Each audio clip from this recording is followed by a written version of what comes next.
3, 2, 1.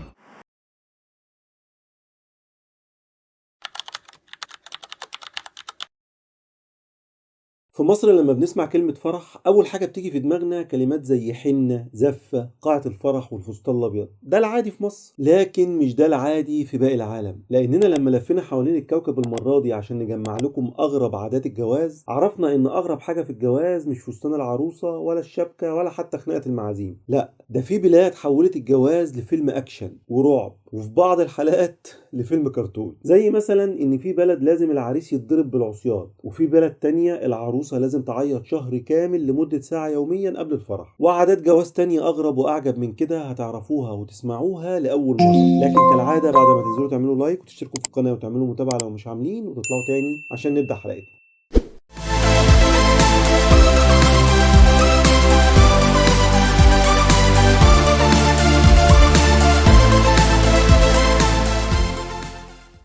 السلام عليكم أعزائي المشاهدين، طيب الله أوقاتكم بكل الخير أينما كنتم، وأهلا وسهلا بكم في حلقة جديدة من سلسلتكم لمعلوماتك. لو فاكر إن الجواز في مصر معقد وإنك داخل معركة ومحتاج خطة وميزانية دولة، فاستنى وما تستعجلش، لأن بعد اللي هتشوفه النهاردة هتطلع من الحلقة دي تبوس إيدك وش وضهر وتقول الحمد لله. كمان من طبول أفريقيا لظهور اليابان، رحلة بحث طويلة خضناها من قلب القارة السمراء لحد أبعد جزيرة في الشرق الأقصى. رحلة كلها محطات، وهننزل في كل محطة عشان نعرفك اللي ما كنتش تعرفه عن أغرب طقوس وعادات الجواز. وأول محطة معانا هي نيجيريا. من الحاجات اللي هتقابلنا في نيجيريا قبيلة الودابي أو الودابية، ودي من أقدم قبائل الرحالة اللي عايشة في أفريقيا. عايشين حياة بدوية بسيطة معتمدة على رعي الماشية والانتقال من مكان للتاني حسب المطر والمراعي. نيجي بقى للسبب اللي احنا رحنا عشانه هناك. في قبيلة الودابي لقينا إن هناك البنت هي اللي بتختار العريس مش العكس. ومش بس كده، ده الرجالة هناك هي اللي بتتزين وبتحط مكياج، وعندهم يوم مخصوص بيعملوا فيه مهرجان اسمه الجيرو وورول. الرجالة فيه بتلبس هدوم مدندشة ومشجرة، ويرسموا على وشهم بالألوان، ويرقصوا بطريقة معينة تبين جمالهم. ما تتوهش مني يا اميجو، احنا بنتكلم على الرجاله. وفي الوقت ده البنت بتبدا تختار اللي عاجبها من وسط اللي بيرقصوا. يعني لو كنت في الودابي لازم تكون جميل وبتعرف ترقص، والا محدش هيختارك. سيبنا قبيلة الودابي تكمل المهرجان بتاعها ورحنا لكينيا، وتعرفنا هناك على أهم قبيلة وهي قبيلة الماساي. بيني وبينك كده أميجو، دي ممكن تكون أغرب عادة هتسمعها. القبيلة دي الجواز عندهم حاجة مهمة جدا لدرجة إن طقوسهم ليها خصوصية جامدة جدا، ومش ممكن تلاقيها بتتعمل في أي مكان تاني. وأغرب حاجة في الطقوس دي حاجة اسمها التبارك بالبصق. ايوه، هو اللي جه في بالك ده. العروسه وهي خارجه من بيت اهلها رايحه تبدا حياتها ما بتسمعش دعوه زي ربنا يسعدك يا بنتي او حتى ما تنسيناش. لا لا لا، ده ابوها بيقول لها كل ده بس بطريقه تانية خالص. بيقف قدامها ويطف على راسها. بس استنى، قبل ما تقول ايه القرف ده، اعرف ان التفة عندهم مش اهانة، دي مباركة. هم معتقدين ان اللعاب فيه نوع من انواع الحظ الحلو والمباركة للحياة الجديدة. فلو ناوي يا اميجو تتجوز حد من قبيلة الماساي، اعرف ان العبرة مش بالفعل، العبرة بالنية، حتى لو كانت مبلولة شوية.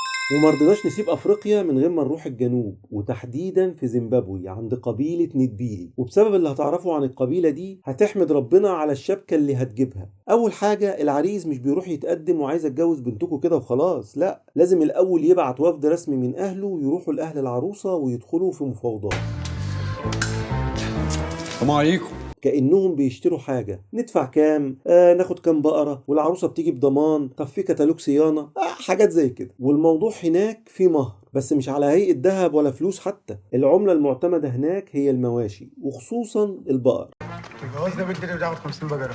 ها؟ تجوزني بنتي اللي بتاخد 50 بقرة. ولو تم الاتفاق بين العيلتين تبدأ الاحتفالات، واللي بتقعد وقت طويل جدا. من ضمنها ان العروسة بتتخلى عن اهلها لمدة اسبوعين، بتقعد فيهم مع ستات القبيلة اللي بيعلموها ازاي تكون زوجة صالحة. وتخيل ان الاحتفالات بمراحلها الكتير دي بتخلص بعد قدوم اول مولود. عشان تعرف بس ان المبلغ اللي بتقعه في القاعة والسيشن والكوافير لمدة يوم واحد هو حاجة تافهة قصاد الفرح اللي مدته سنين. بعد بقى ما بيتولد اول مولود، هنا المهر يرجع يزيد تاني، ويرجع يكون في مفاوضات عليه من جديد بسبب المولود ده. فالجواز من قبيلة ديمبيلي مش لحظة وتعدي، دي رحلة شاقة، من بقرة بتتحرك لطفل بيتولد لعيلة بتكبر لاحتفالات ملهاش آخر.